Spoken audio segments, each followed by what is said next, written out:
Michael Porter é considerado um guru da administração e um dos maiores especialistas em estratégia do mundo.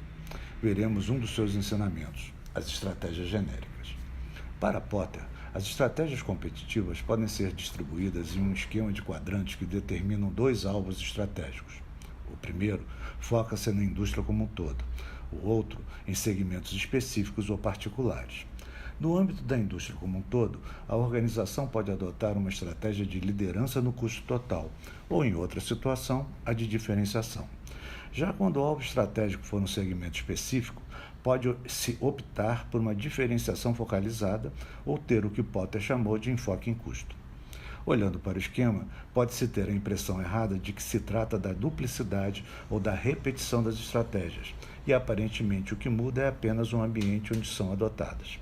Porém, é um pouco mais que isso, pois a vantagem competitiva reside na forma como o cliente observará sua estratégia. Assim, ao invés de 4, existem na verdade 3 estratégias genéricas, já que as destinadas para os segmentos específicos podem ser agrupadas em uma única estratégia, chamada de enfoque. Veremos cada uma delas.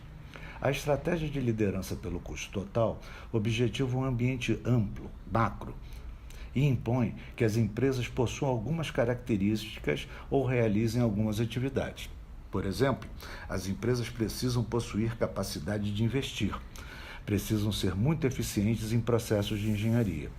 E a ênfase em custos exige ainda que a organização gerencie de forma eficaz a mão de obra, padronize a produção e, além disso, ela precisa operar com custos baixos de distribuição.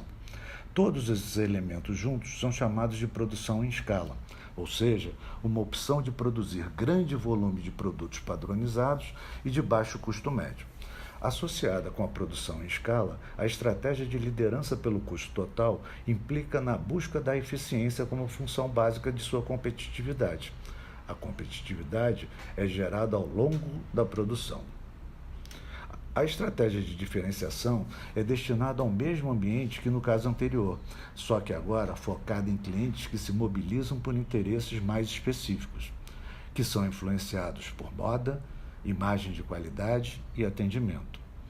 O que é importante é que a diferenciação pode acontecer no produto ou no que é chamado diferenciação por marketing, como, por exemplo, pelo uso de diversos tipos de embalagem. Para adotar a estratégia de diferenciação, a empresa deve possuir eficiência em engenharia, nesse caso não de processo e sim de produto, uma grande habilidade em marketing e boa capacidade de coordenação entre o desenvolvimento de produtos e o marketing. A empresa precisa se organizar para o que é chamado de produção em escopo, pela qual se produz bens distintos na mesma estrutura de produção, que são destinados para diferentes perfis de consumidores.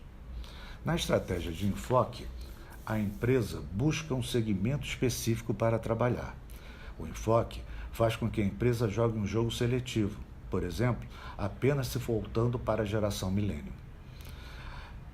Para optar por enfoque, não basta definir o público-alvo. A empresa necessita possuir ao menos 3 características. Reputação, que seja de qualidade, seja de tecnologia. Ter tradição no mercado, ou trazê-la de outras experiências de negócios. Ter a capacidade de atrair e reter pessoal qualificado. Podemos, então, a partir do esquema de Porter, apresentar alguns exemplos. A liderança pelo custo total é a estratégia típica, por exemplo, de supermercados populares. Já a diferenciação é comum em fabricantes de microeletrônicos. Marcas de luxo costumam adotar estratégias de enfoque, mas não apenas elas. Uma loja de roupa para bebês operando dentro de uma maternidade tem estratégia de enfoque. E então, prontos para competir?